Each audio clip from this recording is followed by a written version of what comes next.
Stalingrad, da kamen jeden Tag deutsche Flugzeuge, die Sturzkampfbomber, und haben jeden Tag Einsätze geflogen.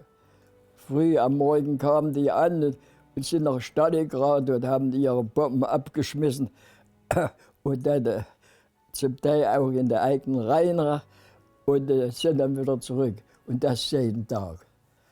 Bei schönem Wetter konnte man ja das richtig erkennen, richtig sehen. Die Stukas, wie die runtergeflogen, gestürzt sind und haben ihre Bomben abgeschmissen. Und ich bin ja dann nach Goroditsche, das war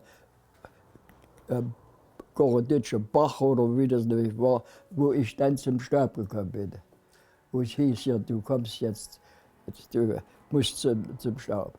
Ich war mal in der Stadt, und zwar, ich habe hier einen Kumpel getroffen, auf dem Marsch zum Don, in Richtung Don.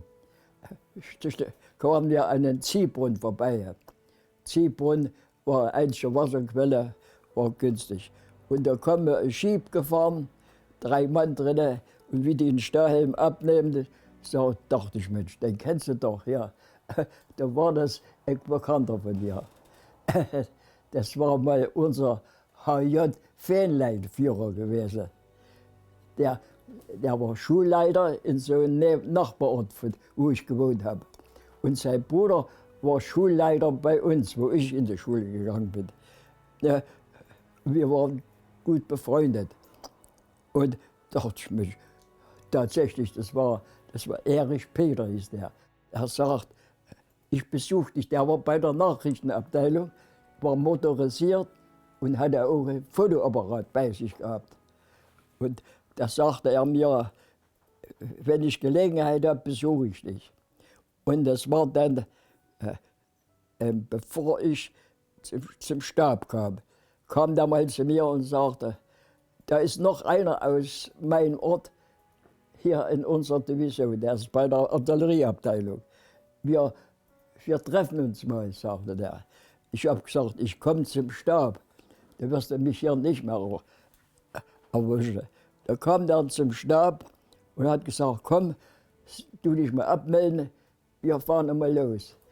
Da sind wir zur Artillerie gefahren und dann ist der zugestiegen. Dessen Cousin ging mit mir in die Schule. Daslitz heißt der Ort. Das hat der uns gefahren, durch Stellungen durch, bis im Norden von Stalingrad. Und da konnte man zur Wolga runtergucken, da hat er Aufnahmen gemacht, Bilder. Und die Bilder, die wollte ich dann später mal sehen. Und es ist mir nicht gelungen. Die Aufnahmen sind bei seiner Frau nicht angekommen. Die sind verloren gegangen. Aber ich kann da mal sehen, wie das zusammenhängt.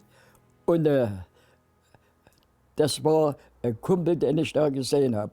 Aber der ist dann in Stalingrad geblieben, der ist nicht heimgekommen. Er ist vermisst. Durch die Bombardierung, die deutsche Bombardierung war das schon arg. Wir sind gar nicht, also was ich gesehen habe, das war Trümmerhaufen schon, wo ich gesehen habe. Ich bin aber in den Kampfhandlungen nicht bis zum Stadtkern vorgedrungen. Wir waren noch vor dem Stadtkern, wo ich dann zum Stab kam. Das war noch vor dem Stadtkern. Wir waren hier im Norden eingesetzt. Und, ja, also das war schon die Stadt, schon Trümmerhaufen. Durch die vielen Bombardierungen hier, die Stukas da vorgenommen hatten. Ja, es waren noch Leute da, aber ich habe nicht mehr viele gesehen. Und die da waren, da konnte man keine Gespräche führen. Das war nicht mehr möglich.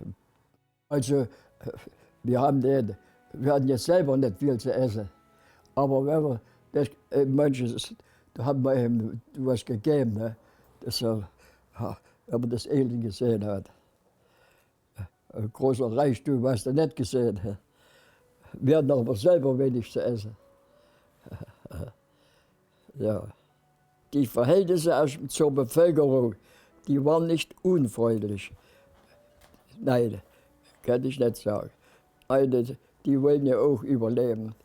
Die waren nicht unfreundlich. Bis auf die älteren Leute, die Männer, die älteren Männer, die waren hartnäckig. Das hat man gemerkt. Bei den Frauen nicht, die waren zugänglich, die Frauen. Ja, die wollten es sicherlich auch überleben.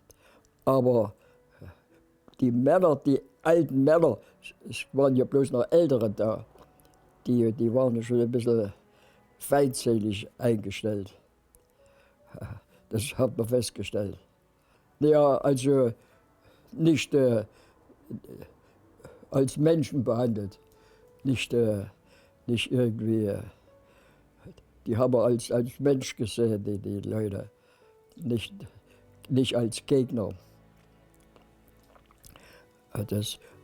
So würde ich das sagen.